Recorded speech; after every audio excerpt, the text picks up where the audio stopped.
Boa noite, sejam todos muito bem-vindos a mais um encontro do projeto Reflexões Filosóficas. Hoje com o professor Charles Feitosa.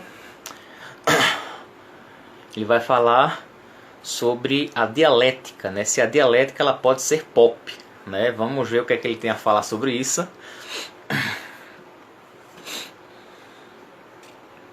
Espera o professor entrar aqui.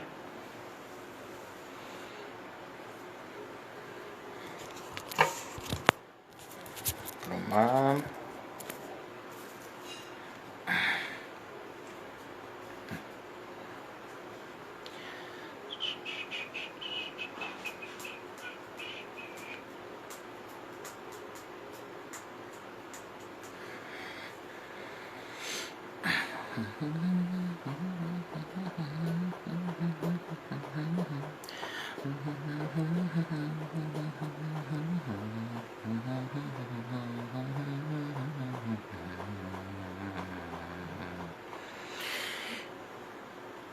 Olá, Fabiola.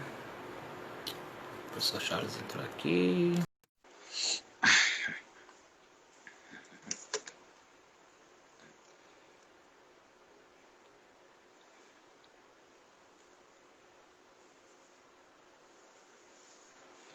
Boa noite, Olá, professor.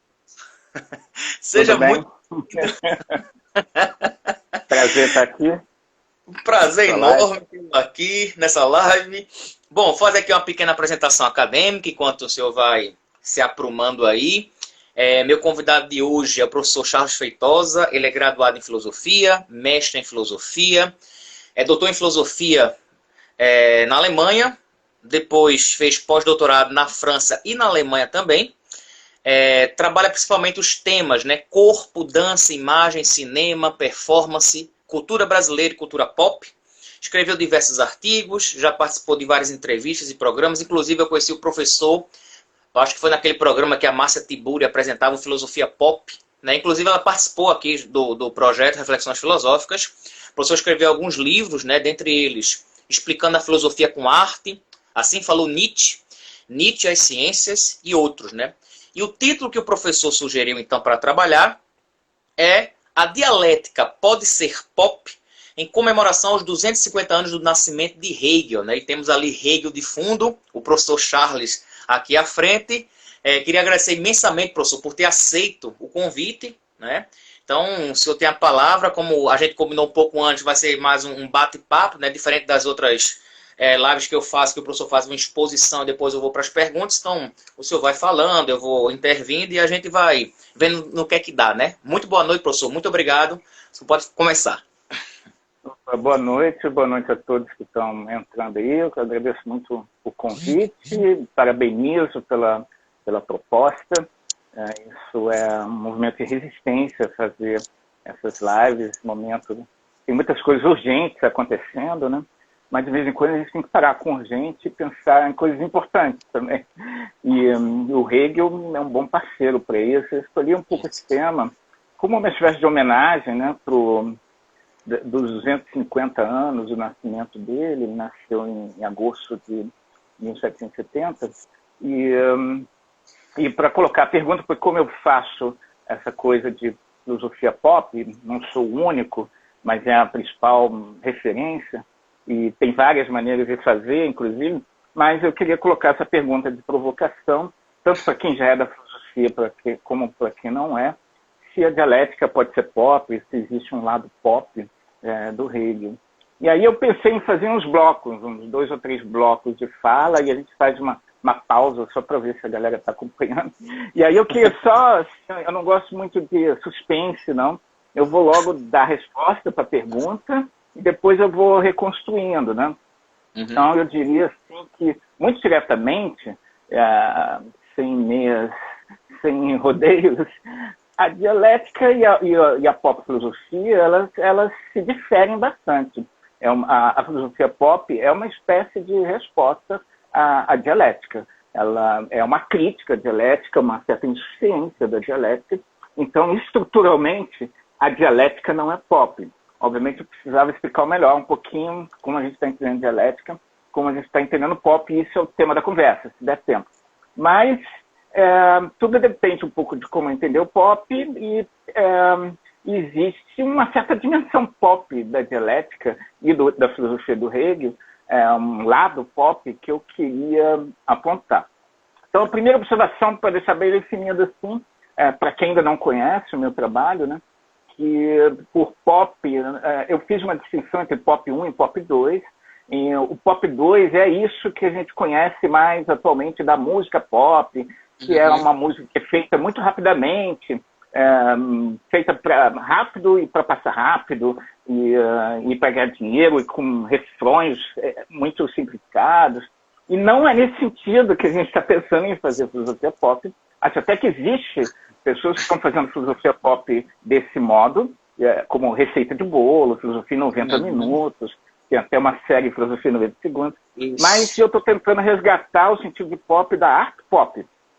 Por isso vocês vão ver até lá uma brincadeira que eu botei ali uma imagem de pop numa versão do Andy Warhol, que é aquela série toda colorida.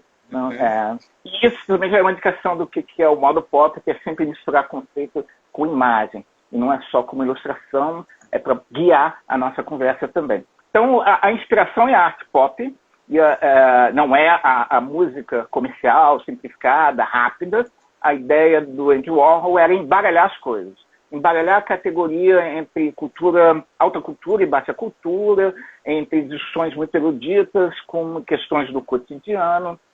E a gente está inspirando filosofia pop a partir desse modelo. E é também misturar filosofia com arte, e não como ciência, com o modelo tradicional, e relacionar conceito e imagem, mas não para usar a imagem apenas como ilustração, mas como diz, como guia. Então, isso é o projeto pop. Se a pergunta dialética pode ser pop. A princípio, eu diria, então, que existe um lado pop no sentido pop 2 do Hegel. Ou seja, o Hegel entrou na cultura pop, nessa cultura massificada, de massa, e virou um sinônimo para uma coisa muito homogênea. Em geral, existe uma imagem muito negativa do filósofo como um cara que está meio à parte, que não entende nada que está acontecendo no mundo, que não sabe dançar. Aliás, o Hegel não sabia dançar, isso é algo bem importante. Tem uma carta famosa da irmã dele para o biógrafo do Hegel, em que ela diz, olha, ele tinha 2 pés esquerdos. Ele até tentava, mas ele dançava muito mal. Mas o Hegel entrou para a cultura pop nesse sentido do pop 2. Se o filósofo em geral tem uma imagem de alguém que está muito desconectado da realidade, o Hegel virou o supra-sumo disso. Ele é o exemplo mais radical. Então, vocês procuram, por ocasião de agosto do aniversário do nascimento, foi de 2007, né? Um monte de memes na internet falando da dificuldade de compreender Hegel. Assim, tem vários, são todos muito engraçados. Eu também selecionei um aqui, vou ver se vocês conseguem ver. Bom, primeiro, Hegel está na cultura pop no sentido 2. Ele está em muitos lares, pelo menos na Europa, ele é relacionado à música pop, porque não sei se vocês sabem, um dos melhores amplificadores do planeta, que é uma das maiores fábricas de equipamentos de som e de caixas de música, caixas de amplificador para grupo de rock, grupo de música pop, se chama Hegel. É uma fábrica que tem na Alemanha, é o melhor amplificador que existe, e um cara que inventou era um cara que gostava de filosofia para fazer engenharia de som. Ele inventou uma banda de rock chamada Hegel Band, e depois ele resolveu fazer amplificadores para a própria banda e deu o nome de Hegel. Então, Hegel está na cultura pop, pelo menos no sentido pop 2, mas tem também muitos memes, aqui vocês não vão entender a letra, mas eu gosto muito desse, que fala assim, inspirado no Matrix, escolha uma das pílulas, qual o maior poder que você quer ter? Aí o azul é virar invisível, o verde é ler mentes, o amarelo é teletransporte e a rosa você vai conseguir ler Hegel e entender Hegel. Né? E o nome do meme é assim, uma escolha fácil, porque aparentemente o maior superpoder possível para um ser humano seria ser capaz de entender Hegel. E não se compara a se tornar invisível, ler mentes, nada disso se compara. Então criou-se uma imagem dessa incompreensibilidade do Hegel. Inclusive tem a contribuição do Hegel para a pandemia, que eu acho muito engraçada também, que esse meme é uma foto famosa do Facebook, mas que mostra um sujeito agitando assim, a fenomenologia do espírito do Hegel e as pessoas todas se afastando. E o meme dizia assim, Hegel, há 250 anos, promovendo afastamento social, entendeu? Contribuindo para evitar aglomerações da pandemia. Então, tem o Hegel está na filosofia pop como essa, desculpe, na cultura pop, com essa imagem da incompreensão de algo que é muito complexo e muito difícil. E, obviamente, qualquer um que já tenha lido Hegel sabe que é um pouco verdade. Eu posso contar um pouco a minha experiência pessoal. Eu comecei a estudar Hegel na graduação e o professor, uma turma de 40 alunos, todos muito interessados, disse, olha, se vocês querem entender Hegel, nem adianta estudar só esse semestre. Vai ser uma perda de tempo se vocês só fizerem essa disciplina. Vocês têm que dedicar pelo menos 10 anos da vida de vocês se vocês quiserem entender alguma coisa do Hegel. E aí, na semana seguinte, só tinha 3 pessoas, os outros 40 foram embora. Então não vale a pena. E eu fiquei uns 10 anos estudando, cara, e não posso dizer que eu entendi, mas já foi meio assustador e é um pouco verdade. Então, a gente primeiro precisa se perguntar por que o Hegel é tão difícil, e aí a gente vai fazendo uma curva para a pergunta se a dialética pode ser pop.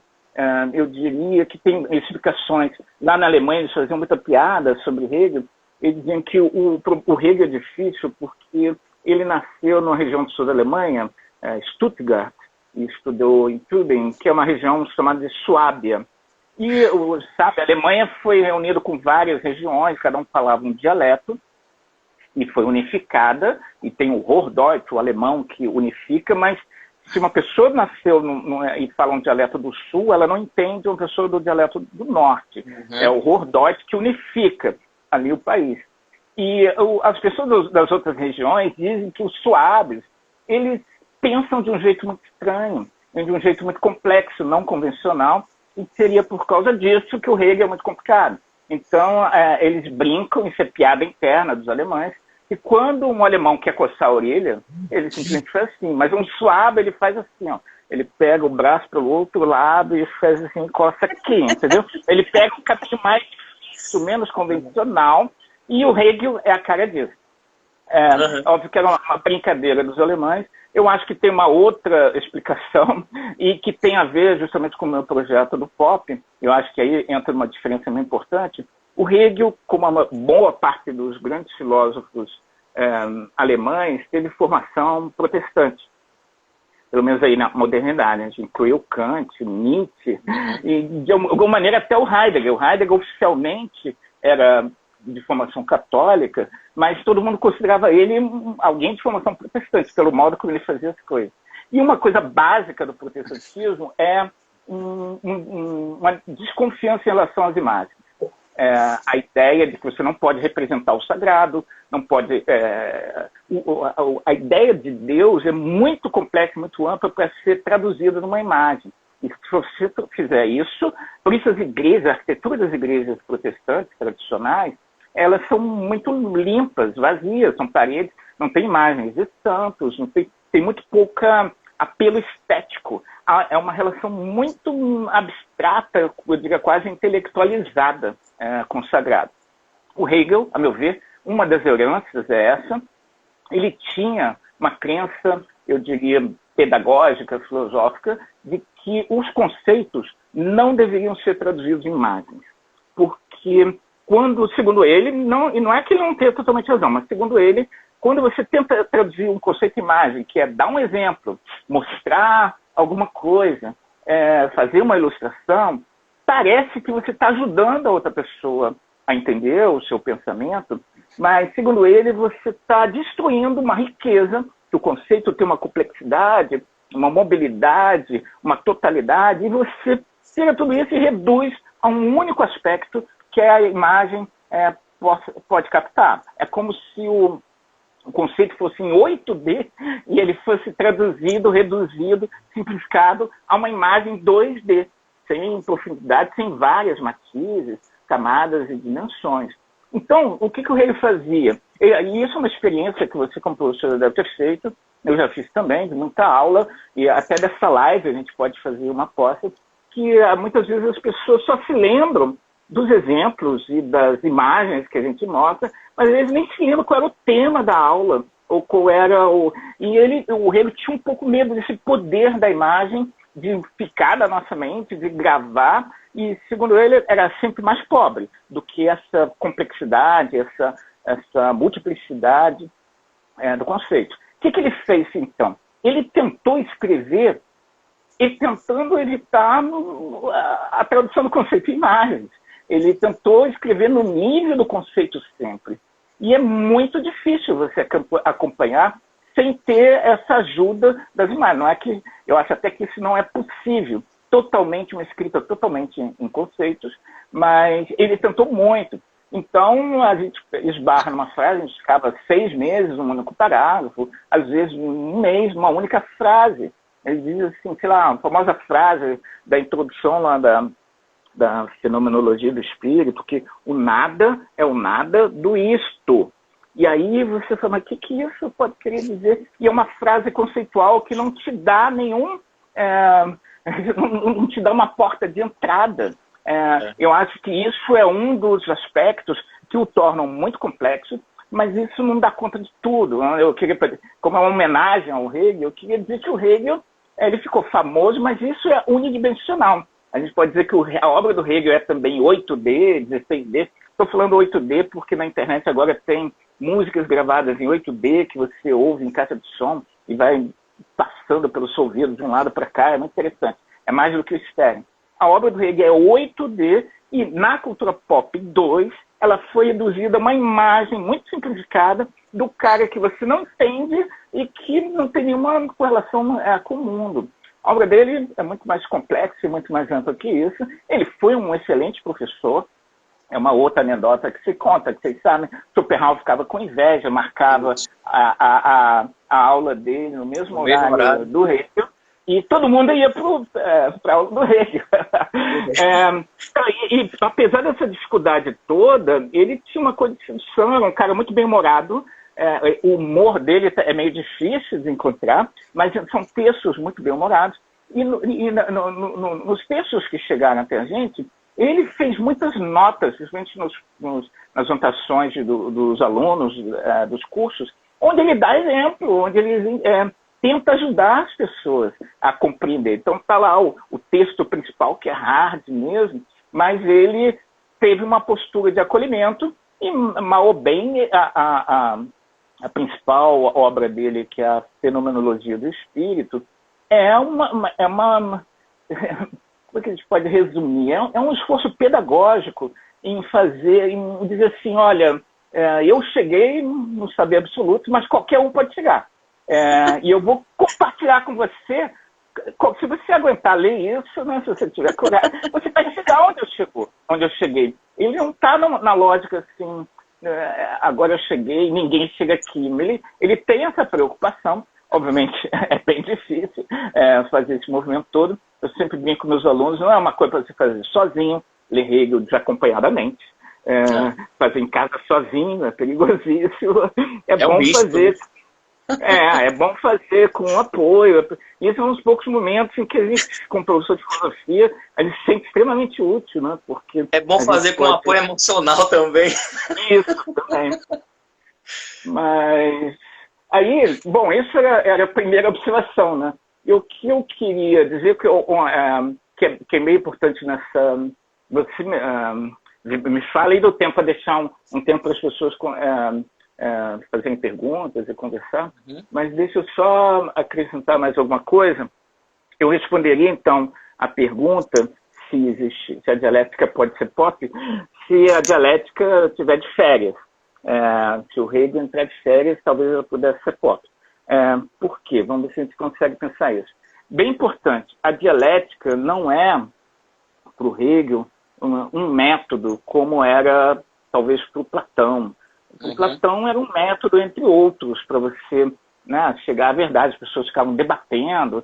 Eu digo, o Fluminense é o melhor time do mundo, você diz, sei lá quem, ou qual outro time, a gente fica brigando e chega talvez a algum resultado.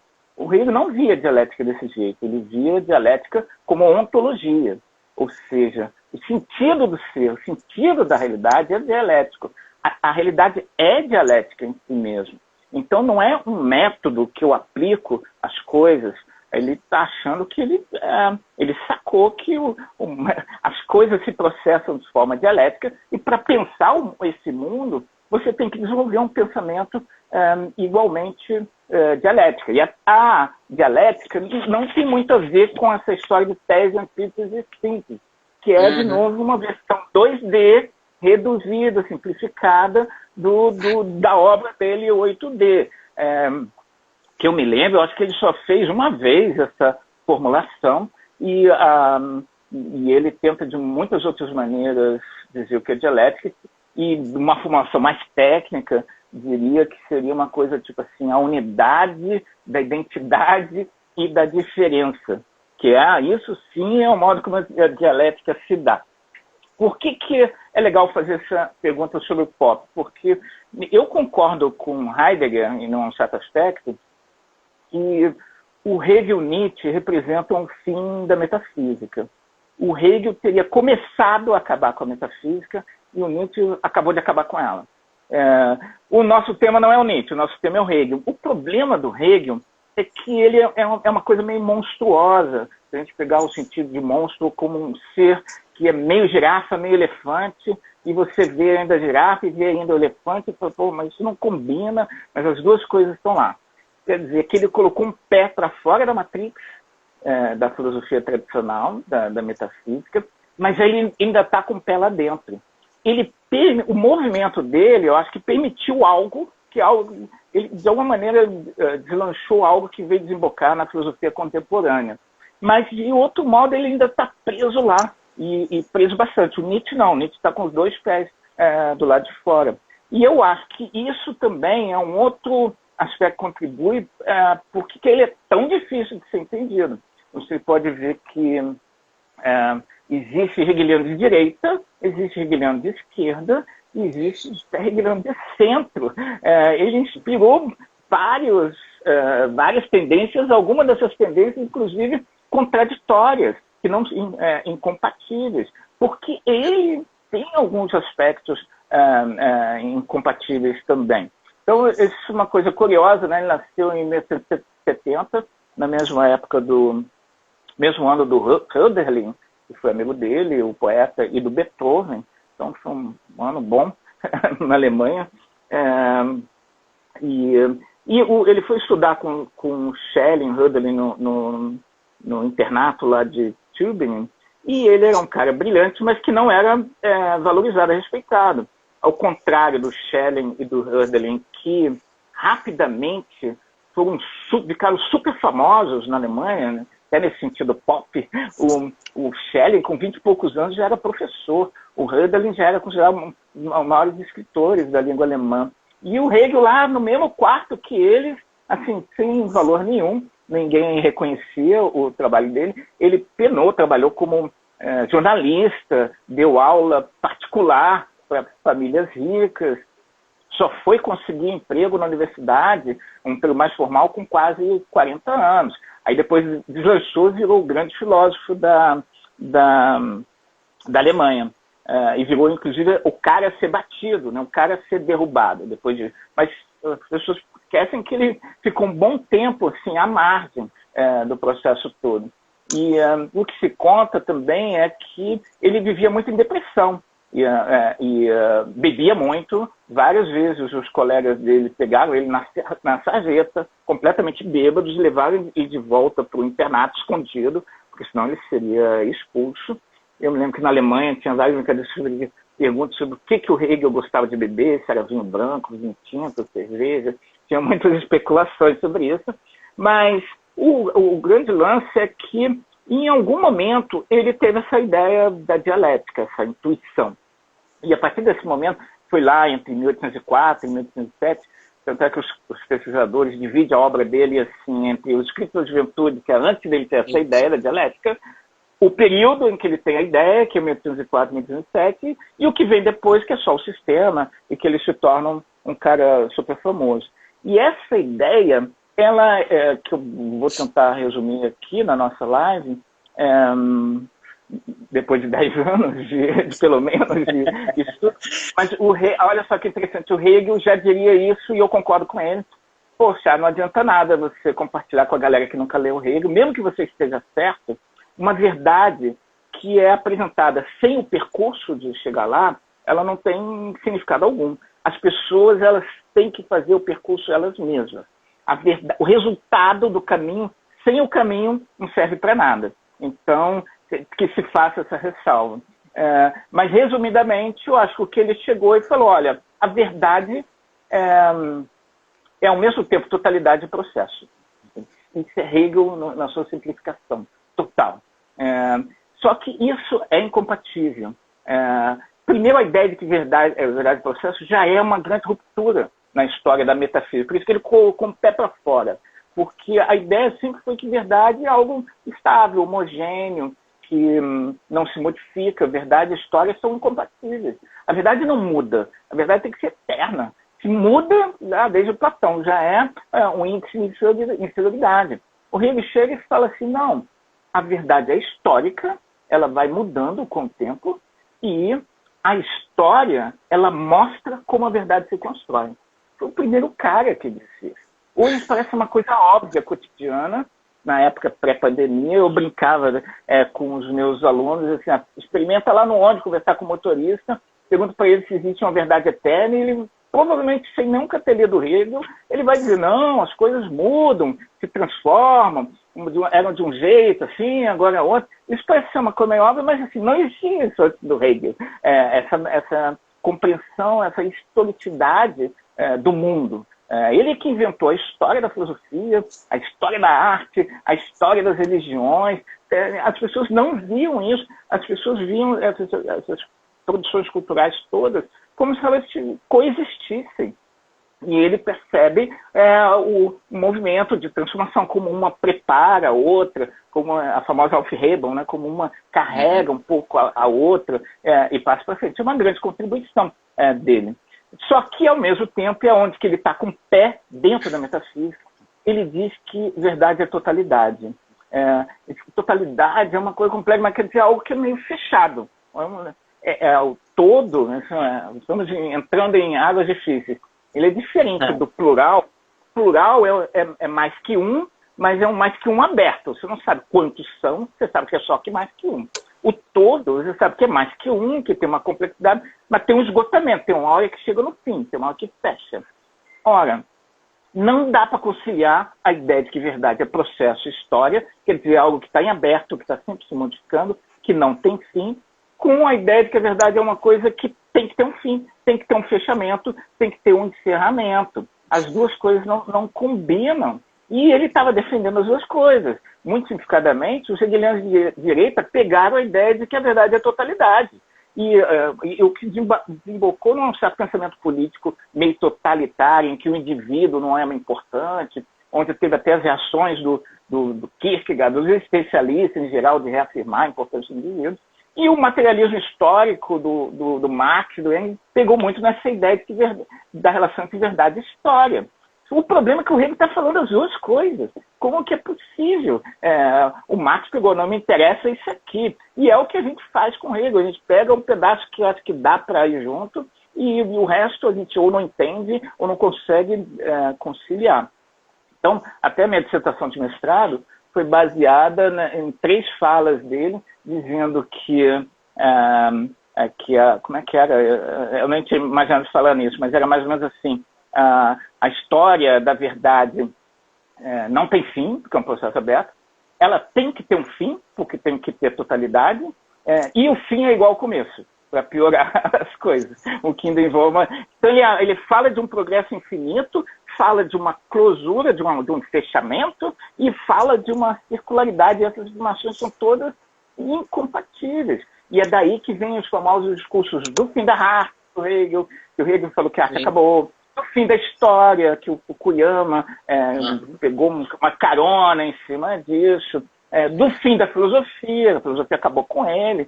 De uma certa maneira, ele achava que ele tinha resolvido todos os problemas da filosofia. Então, só meio que para resumir, eu acho que o Hegel é um cara genial, brilhante. E durante muito tempo as pessoas não foram capazes de se livrar dele, vamos dizer, ou de conseguir questioná-lo. Um pouco porque não entendiam. Tem um meme que diz assim, se ninguém entender meu sistema, ninguém vai fazer crítica a ele, olha que beleza. Mas a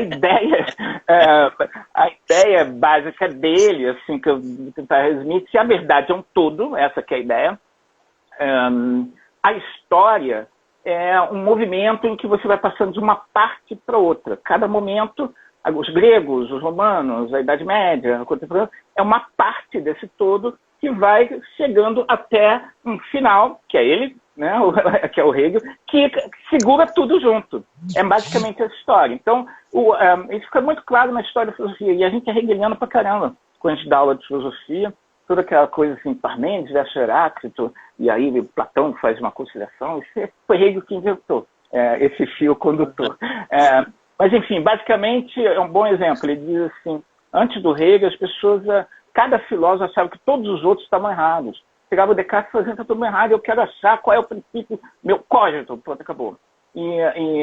O próprio Aristóteles e Platão, quando eles citavam os filósofos pré-socráticos, era muito em cima de, olha, não é isso que a gente quer. Não tinha essa ideia de uma certa continuidade. O Hegel chega e diz assim, todos estavam certos. O Heráclito tinha razão, o Platão tinha razão, o Aristóteles tinha razão, só que eles não tinham toda a razão. Eles tinham uma parte da razão. Eles viram uma parte da verdade. Então, eles estão nesse processo, que é para chegar à verdade, só que como eles são uma parte, e eles não sabem disso, eles acham que já resolveram o problema todo. Eles se tomam pelo todo, mas eles só são uma parte. Então, todos eles estão errados também. Estão errados em achar que resolveram tudo. Ora, Hegel é o cara que supostamente entende isso, primeiro que reconhece que todos estão certos, e é o primeiro que consegue ver a coisa toda como o processo como um todo. E aí ele fala, ok, eu matei a charada da história toda. Então, eu só posso pensar a dialética porque teve Platão antes, porque teve Aristóteles, Tomás de Aquino, teve Kant, nenhum deles estava totalmente errado, nenhum deles totalmente certo. Agora, eu não só, eu junto todos eles no meu sistema, quer dizer, eu faço a totalidade, eu mostro que existe um movimento, e eu explico como funciona. Como funciona com Aufhebung, que em alemão esse conceito é muito complexo, e eu vou parando por aqui, mas tem a ver com coisas do cotidiano. A gente discutiu na aula que Aufheben, em alemão, é um verbo usado na vida cotidiana nos alemães, só que com 3 sentidos diferentes. Aufheben quer dizer cancelar. Então, se a nossa live está cancelada, um alemão diria Aufgehoben, cancelou a nossa live. O seu pedido foi negado. Aufheben também, que é essa coisa de negar, cancelar. Mas pode ser também o sentido de guardar. Então, guarda a manteiga na geladeira. Aufheben, né? Um sentido de conservar. Já são 2 sentidos incompatíveis. E tem um terceiro que é de elevar. Caiu um treco aqui no chão, eu quero botar de novo aqui para o alto. Aufheben. Então, negar ou cancelar, guardar ou conservar e elevar. Nenhum alemão se enrola com isso, porque usa em sentido diferente, assim como ninguém no Brasil vai se enrolar de fazer uma vitamina com manga de camisa. Todo mundo sabe quando a manga se refere a manga de camisa ou a manga fruta, pelo contexto. Mas o Hegel, ele usa a palavra Hegel nos 3 sentidos simultâneos. O que explica o movimento das etapas indo para o todo é que de cada etapa para outra rola uma negação, uma conservação e uma elevação. Então, para ele, quando chega o Aristóteles, o Aristóteles acha que viu a verdade e o Platão está errado. Então, ele nega o Platão. Mas ele, sem saber, guarda algo do Platão. Ele só conseguiu pensar o que ele pensou por causa do Platão. Então, rola uma conservação. E ele coloca a coisa toda para frente. Ele eleva, vai aperfeiçoa. Então, o Hegel acha, eu saquei tudo, eu resolvi como funciona, o planeta é assim. E por isso acabei com a filosofia. E aí, deixa eu pensar mais alguns minutinhos para terminar. A pessoa fala assim, o Hegel é um arrogante, meus alunos adoram falar isso, mas que ele pode dizer que ele é o fim, e ele teve um monte, que ele pensou tudo, tem um monte de coisa que ele nunca nem imaginou que está acontecendo, a história continua acontecendo. Para o Hegel, ele diria, eu acho assim, se ele aparecesse aqui, de fato não tinha computador na minha época, não existia tecnologia, redes sociais e tudo mais, mas olha só, as redes sociais, a tecnologia também está acontecendo na lógica da Aufhebung. É alguma coisa diferente, mas o princípio dialético da realidade continua. Então, escreve um livro aí sobre esse tema filosófico, sobre o tema das redes sociais, e você vai encaixar ele, pode ser que cronologicamente venha depois de mim, mas conceitualmente vem antes da minha contribuição. Porque eu marquei de como as coisas funcionam. Não sei se você está entendendo, acompanhando o meu raciocínio. Não importa o que você diga, a sua compreensão, conceitualmente você encaixa lá. O sistema é o todo. Alguém faz. Um bom exemplo é esse aqui também, ó. A Estética do Feio, do Karl von Zeitkrans, que foi um aluno do Hegel. Ele escreveu o prefácio assim, Hegel não falou nada sobre o feio. Aí você diz assim, tá vendo? Hegel disse que viu tudo, não viu nada feio. Mas ele diz assim, não, ele não viu porque não dá para ver tudo, ele era só uma pessoa. Eu vou escrever o livro, mas eu não estou refutando Hegel. Eu estou encaixando um tijolo que está faltando no sistema. E com isso eu confirmo. Veio depois, 20 anos depois do Hegel ter morrido, mas conceitualmente eu não estou questionando que verdade é totalidade, é processo. Eu estou ajudando o sistema a se formar. Algo que aconteceu também, aí eu termino mesmo com os Sertões do Euclides da Cunha. Os Sertões do Euclides da Cunha tem um prefácio em que ele diz que ele quer que o sertão não está no sistema hegeliano, que o Hegel fala da planície, da montanha, do litoral, e não fala nada do sertão. E ele diz, não é uma crítica ao Hegel. Eu concordo com o Hegel, com a ideia do sistema do Hegel.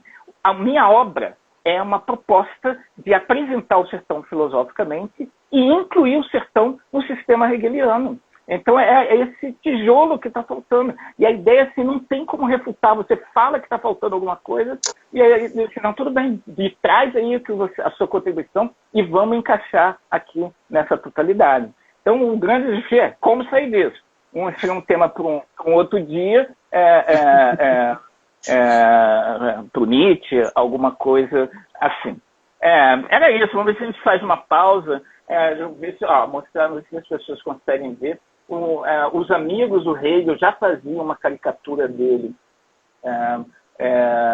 como um cara velho e muito severo. Isso quando ele tinha 17 anos, não sei se vocês conseguem ver daí. É um desenho feito por um colega do Hegel. E o apelido dele na escola já era o velho. Então já sofri essa imagem 2D. Né? Esse é o conceito de o problema do modo hegeliano, obviamente, é esse aqui. Isso seria uma coisa boa de tentar mostrar também. A imagem que eu gosto mais da conta do Hegel, dizer que está dentro da história da metafísica, é que a metafísica é sempre filosofia da identidade. Então, ela sempre está excluindo o que é diferente e o que é outro. Então, a gente pode imaginar assim a filosofia, a metafísica, como festas. E se você tem a festa do Platão, só rola a música que o Platão gosta, não importa qual seja, uma música lá de ginástica ou de marcial. E não tem espaço, você não está afim daquela música, você não entra. E se você vai na festa do Kant, lá tem uma festa do Descartes, é a festa do sujeito, é a festa do eu, e não tem espaço para outra coisa fora disso. Você quer, de repente, uma coisa mais passional, corporal, não sei, eu estou aqui meio especulando. O que o Hegel faz, que é incrível, ele constrói uma casa gigantesca e fala, todo mundo pode entrar. Porque a verdade é a totalidade. Ninguém está errado, nenhuma dessas músicas está errada, e não é para excluir ninguém. Então você entra e tem lugar para você ver a música do Platão, a música do Descartes, a música do Kant, e aí é que tá, aí você fala, que maneiro, né? Incluiu, fez uma festa que integrou todo mundo. Mas o grande perigo está que dentro desse casarão tem uma hierarquia, tem níveis, porque há uma evolução. O Platão está na festa, mas ele pertence lá ao primeiro andar. E tem um subsolo, que é pior ainda, que são... E lá a diretoria, vamos dizer assim, da festa, que está lá no camarote, é Hegel e os filósofos alemães, os idealistas alemães, que estão por lá. E não pode misturar, você não pode misturar uma música com a outra. Você não pode transitar de uma coisa para outra. Então, na verdade, ele acolheu todo mundo, mas ele é uma armadilha. Ele prendeu todo mundo em lugares bem pré-determinados. Isso se reproduz muito no ensino da história da filosofia, que a gente repete sempre padrões sobre ao lugar dos filósofos, o que é, quem pertence ao cânon ou não. Quem estabeleceu isso foi o Hegel, não existia história da filosofia, foi ele que inventou, e a gente reproduz isso até hoje. É incrível, porque a gente não estudava história da filosofia, mas a gente faz isso de um jeito aprisionante. É isso, não consegui ser mais rápido do que isso. E falou os 40 minutos que eu disse que ia falar, tá vendo? É interessante, professor, porque o primeiro contato que eu tive com Hegel foi pagando com um professor especialista em Hegel, foi em Pernambuco, eu me formei em História e eu fui fazer, como aluno especial, paguei 2 disciplinas em Filosofia com um professor especialista em Hegel, né? O Alfredo de Oliveira Moraes, lá da UFPE. E aí, logo na primeira aula, ele disse assim, faz 30 anos que eu estudo Hegel e eu ainda estou no processo de tentar compreendê-lo. Eu fiz, minha nossa, olha o impacto que foi, né? É assim mesmo, é interminável. É interminável. E aí, uma vez eu fui apanhar o ônibus para ir para a universidade e tem um rapaz com o jornal, ele vendendo jornal. E eu estava com um livro de Schopenhauer na mão. E ele olha para mim e fez assim, eu gosto de Schopenhauer, mas eu estou decepcionado com Hegel. Eu fiz, por que está decepcionado? Porque ele não consigo entender nada do que ele escreve. O rapaz vendendo jornal e eu vendo aquilo, que coisa maravilhosa, né? E um tempo depois eu fui fazer o mestrado em filosofia em Portugal e eu era entregador de jornal lá, porque eu estava ilegal no país, aí eu ia por subemprego, né? E um professor especialista em Heidegger, quando alguém fez uma pergunta em Hegel, ele fez assim, quem? O monstro de Iena, né? Era o apelido de Hegel, né? O monstro de Iena. E aí o senhor falando dessa questão dos memes, né? Uma coisa que surgiu na pandemia foi exatamente isso, né? Fique em casa até compreender Hegel, ou seja, não vai acabar a pandemia nunca mais, né? Fizeram também um meme com Lacan. É a oportunidade, né? Para entender. É a oportunidade agora, né? Para ver se entende alguma coisa.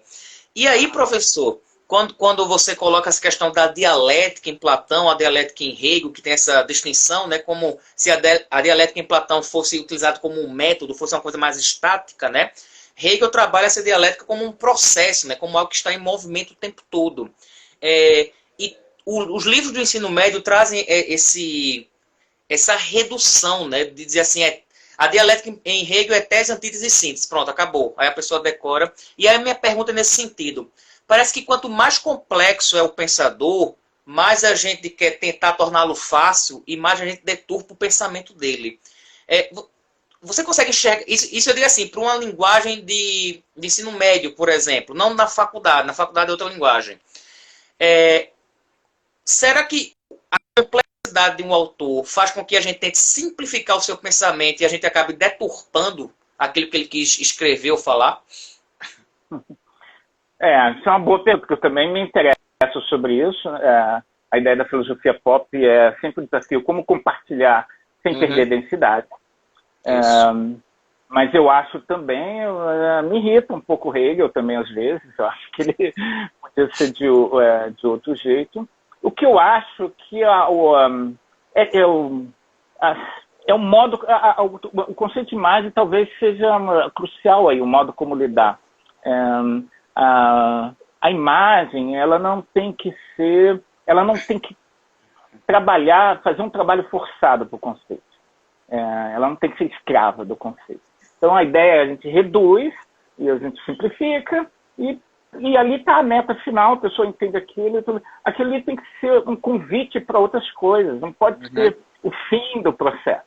Então, eu acho que é muito importante você traduzir. Fazer filosofia é traduzir, é pensar, é se autotraduzir. E eu acho que você tem que traduzir todos os autores para uma língua cotidiana e mostrar como a vida cotidiana está permeada de noções que estão também presentes na obra dos filósofos. Mas a ideia é, tipo assim, então perca o medo de ler o autor.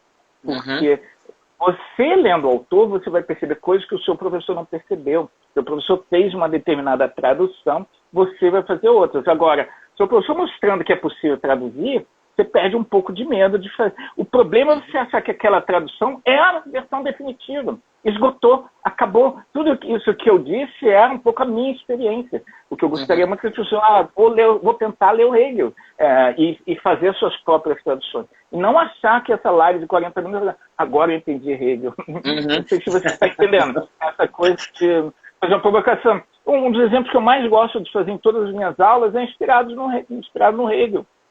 O Hegel dizia que nós não estamos na história, nós somos a história. Isso é uma frase fundamental do Hegel, um princípio que a historicidade constitui o nosso modo de ser. Eu traduzi isso, e repito isso em muitas aulas, dizendo assim, nós não estamos no engarrafamento, nós somos o engarrafamento. Porque, em geral, quando a gente está no engarrafamento, a gente sempre diz assim, estou preso no engarrafamento, o engarrafamento são os outros. Eu cheguei aqui, meu carro é o único que tem direito que está aqui, os outros é que estão me prendendo. E, em geral, essa frase, estou preso no engarrafamento, supõe que você não faz parte, você não está contribuindo para que ali o seu carro não é um desses que está atrapalhando o trânsito. É isso que o Hegel está falando quando diz, a gente não caiu na história, nós somos produzidos e produtos da história. E é uma experiência cotidiana, a gente olha para o engarrafamento, assim como a gente olha para a história, e não se vê fazendo parte daquilo. Isso é dialética na vida cotidiana. Então, mas a ideia é, agora não entendi Hegel. Não, vou ler Hegel a partir daí, porque eu começo a perceber que tem uma conexão com a vida, por detrás daquele discurso que é mesmo muito hermético, muito complexo. A Fabíola botou aí, ó. Nossa, que aula excelente. Agora eu entendi Hegel, tá vendo? A Fabíola já lê Hegel há muito tempo, não é por causa dessa aula. E uma das coisas que, assim, atualmente eu sou professor de pré-vestibular, Enem, ensino médio, isso tudo, né? E eu sempre tenho muito cuidado com todos os autores, né? Porque os livros, eles são muito reducionistas, né? Eles acabam... Assim, você tem que ver um autor em uma aula de 50 minutos. Isso é absurdo. Sabe? A gente tem que reduzir o pensamento de Hegel em 50 minutos. É impossível. Não tem como fazer isso. É impossível. E aí eu tenho sempre muito cuidado de sempre estar escutando e lendo professores que são especialistas na área para ver aquilo que eu posso captar de diferentes interpretações e saber que linguagem eu posso utilizar para o meu aluno perceber ele de uma maneira que seja proveitosa para eles no Enem. Alguém colocou uma pergunta aqui. Acho que foi a Fabíola, uma pergunta difícil. A Fabíola mesmo, né? A história depois como eu vou Hegel... na Fabíola. A história... Eu primeiro na sua pergunta, depois eu vou na da Fabíola. A minha camisa é bonita, eu escolhi especialmente para ela. É um meme também, com o espírito absoluto e a vodka absoluta. Isso, importante. Ela bota aí... Essa garrafa. A história como Hegel e o Papa é pop. Ou a história não pode ser aprendida, ou a história não pode ser aprendida imagética ou imaginariamente. Aí depois ela faz o comentário, linda camisa. Mas vamos lá, primeiro é uma pergunta difícil da Fabíola. Deixa eu só te falar ainda sobre essa questão do ensino, dessa necessidade de reduzir. Eu brinco com os meus alunos que é uma experiência muito mais rica você ler o Hegel e não entender do que você ler, de repente, um texto, sei lá, de literatura secundária, um comentário, e entender o comentário. A experiência de não entender, esse fracasso, você, cara, eu sou alfabetizado, porque isso aqui supostamente é um texto em português e eu não estou conseguindo entender. Isso é rico, essa sensação de insuficiência, vamos dizer assim. Ela também mobiliza de alguma maneira. E acho também que, ao invés de tentar dar conta de uma obra inteira, é muito legal você pegar, de repente, um tema, isso é o que eu faria, né? E ver como cada autor trabalha aquele tema. E aí você entende um pouco, sei lá, tema como o amor, vê como Platão viu, como Descartes viu, como Hegel viu. Você entende um pouco do Hegel quando você vê ele trabalhando um tema que você já viu outros trabalharem. Você não precisa ler a obra inteira e aí cada um escolhe o qual que quer se aprofundar. Não sei, são caminhos para tentar, né, dar conta disso. Mas ele, olha, o Hegel tem alguns textos pop. Ele tem um texto que eu traduzi que chama Quem Pensa Abstratamente, que é um texto cheio de piada, está na internet, se vocês procurarem, cheio de historinhas para fazer rir. As pessoas nem acreditavam que era um texto dele mesmo. É um experimento dele com a literatura e com o pop. Então, ele tem um momento... Porque ele é um cara muito preocupado com a dimensão pedagógica, com a dimensão de como é que eu faço para as pessoas virem comigo, de alguma maneira. E essa preocupação a gente tem que ter. Agora, o objetivo da vida não é entender Hegel. Isso não pode ser o sentido da vida. O sentido da vida tem que ser pensar algumas questões como o amor, como a morte, e aí lá no Hegel para ver se ele pode ajudar a gente. Entendeu? Nesse aspecto. Mas não fazer do projeto da vida entender o Hegel. Isso é um completo e total desperdício da vida. Uma vez, eu não lembro onde foi, que alguém estava lendo o Hegel e falou assim, peraí, eu sou um ser racional, eu vou entender, ele escreveu isso, pelo menos entender, pelo menos isso eu tenho que tentar fazer, entender, né? Porque o cara escreveu, mas tentar entender, eu tenho que tentar fazer isso, né? Tem uma frase de Hegel que, assim, eu não sei se foi exatamente desse jeito, mas isso é o que nos aparece, que ele fala algo no seguinte sentido, né? Que a gente não aprende com a história, né? Que as coisas se sucedem, parece que a gente não aprende com a história. Não sei se você já viu isso. Tem uma frase, a frase completa eu não vou saber como é, mas ele diz assim, o que a história, é uma coisa assim, o que a história prova é que a gente não aprende com ela. E provavelmente é um erro, né? Que jogaram como meme. Eu acho que a pessoa não entendeu o que ele disse e aí botou isso. Não me lembro, né? Não, diria que é quase o contrário, mas tudo bem. Pode ser. Pois é, exatamente. É o risco que também se corre, né? Quando você pega lá, bota uma foto de Hegel, bota uma frase e diz que a frase é dele. E aí a pessoa que não tem o conhecimento pega e divulga. E até porque assim, não tem como a gente saber todas as frases que Hegel disse, né? Às vezes o aluno chega para mim e fala, diga uma frase aí de Hegel para botar na redação. Calma. Peraí, uma frase que ele disse para botar na redação não é assim tão simples, né? Tem que ter a contextualização, tudo isso. Mas é uma frase no seguinte sentido, assim, o que a história ensina é que a gente não aprende com ela. É uma coisa mais ou menos nesse sentido. O que parece ser um equívoco, né?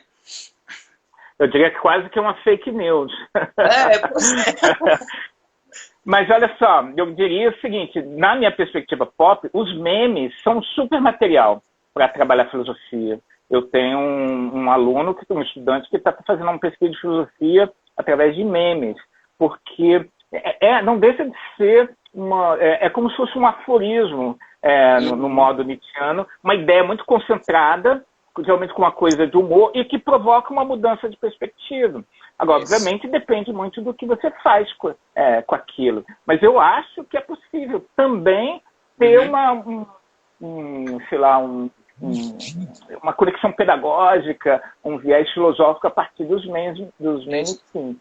Depende do modo como é feito, né? Experiências que eu já fiz até em sala de aula, eu vi até um meme essa semana que era assim, professor explicando, todo mundo dormindo. Professor respondendo exercício, todo mundo dormindo. Professor contando sobre o divórcio dele, aí todo mundo presta atenção. Eu vi esse também, muito viu bom. Esse? Pronto, e aí eu pensei, nossa... Isso é uma super crítica ao modo como a aula é feita.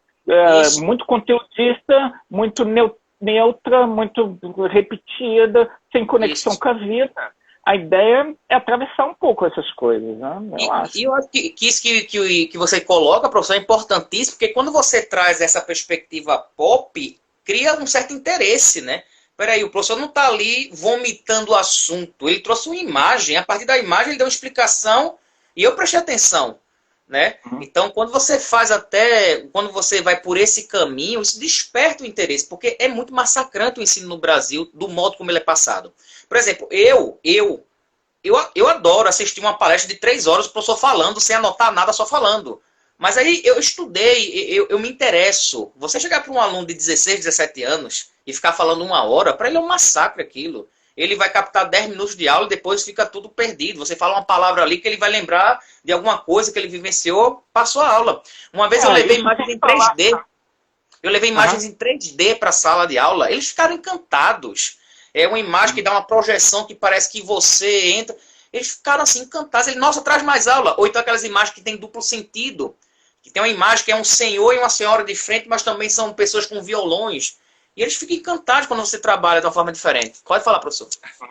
Não, só quer dizer que tem uma certa dimensão geracional, anacrônica, Eu não sei a sua idade, mas deve estar mais próximo da minha. Mas assim, a gente aprendeu com um quadro giz, entendeu? Numa época, eu não tive internet. Quando criança, só tinha os canais abertos de TV. Você organizava o seu dia pela hora que ia passar o desenho animado e não gravar ou essa disponibilidade. E aí a gente vira professor e a gente ainda está com essa cabeça analógica e quer dar aula no modo analógico para uma geração que está sendo bombardeado por um monte de informação, que tem acesso e que tem uma cultura também pop muito forte. E você quer impor o seu modo de 30 anos atrás. Eu vejo alguns dos meus colegas, eles pensaram em proibir a entrada de celular em sala. Eu acho assim bizarro, porque o que a gente tem que fazer é dar um jeito de mobilizar o celular na aula. Realmente eu falo alguma besteira, tipo assim, Hegel nasceu em 1423, olha isso, não é verdade? Aí todo mundo olha, professor, 1770, besteira. Mas ao invés de eles ficarem lá conversando, eles estão usando aquele acesso à informação para se conectar. Eu acho que a gente tem que ser criativo também um pouco nisso. Isso. Mas, ao mesmo tempo, nós somos guardiões de uma cultura antiga. E a gente tem que, simultaneamente, mostrar para eles que isso tem valor. Nós temos uma dupla tarefa de preservar, divulgar uma cultura antiga e de traí-la, de mostrar que é possível quebrá-la, né? As duas coisas. E o professor maçante é o que só reproduz, não se conecta com o que está acontecendo. Uma vez eu vivenciei, né, uma experiência que foi um professor na sala dos professores que disse assim: eu não vou mudar o meu jeito da aula, não. Eu já dou aula assim há 30 anos e vou continuar. Ele usava os mesmos, professor de física, usava os mesmos exemplos, tudo idêntico. No ano que ele falou isso, ele foi demitido, porque estava chegando o Enem e botava aqueles projetores na sala, agora vai ser slide. Ele não queria, ele criou uma resistência e ele foi demitido. Aí também ele já estava com uma certa idade, ele se aposentou. Então, a gente tem que estar por dentro de tudo. Eu acho que a gente não pode supervalorizar essa tecnologia. Oi, Lara. A Lara está me mandando um abraço. Saudades também. A gente não pode também achar que tudo se resolve colocando projetor, PowerPoint, exato. Mas são essas atitudes extremas. Quem continua fazendo do modo tradicional e quem também tem a fé cega de que a pedagogia vai se resolver nos meios tecnológicos. Entre essas duas posições extremas, tem muitas possibilidades. Isso envolve uma certa criatividade, abertura. Eu acho que uma coisa muito importante para a gente é escutar nossos estudantes. Agora mesmo, nesse momento de pandemia, a gente conhece o Instagram. Eu conheci há pouco tempo, de fazer live. Essa é a terceira live que eu faço. Mas eu fui no Zoom, conheci um pouco o YouTube. Os meus estudantes, eles fazem live através de plataforma de videogame. Tem umas plataformas de quem é gamer que se conversa, que eles descobriram que é mais barato, é mais leve, é mais simples. Todo mundo pensa... eu nem sabia da existência desse negócio. A gente tem que escutá-los, aprender com eles, entendeu? Fazer troca. Eu mostro aqui um pouco do Hegel e você me mostra um pouco do videogame, como funciona. Isso, exatamente. A gente aprende e eles aprendem, né? Então, para ensinar, a gente tem que aprender. Senão, não vai dar certo. Não dá certo. Ensinar melhor. Professor, eu queria agradecer imensamente. Falta só um minuto. Então, se for fazer mais uma pergunta, observação, a live ela se encerra, né? Aqui não tem muita democracia. Ela vai lá e encerra e pronto. Queria agradecer imensamente. E lembrar o pessoal que essa live vai ficar salva tanto no meu IGTV, no Instagram, quanto no meu canal do YouTube. Professor, muito obrigado. Continuarei acompanhando seu trabalho. Ainda bem que agora você tem um Instagram. Quando quiser divulgar lá aulas, cursos, divulgue que é para o pessoal poder participar e eu divulgo também nas minhas redes, viu? Muito obrigado. Obrigado a você e para a galera aí, muitos conhecidos. Obrigado aí por ter acompanhado. E que não tenham medo do Hegel, porque mesmo não entendendo, pode ser uma experiência muito importante para você. Experiência única, com certeza. Né? Daqui Muito obrigado, professor. Boa noite a todos. Um ótimo fim de semana. Boa noite, pessoal. Valeu.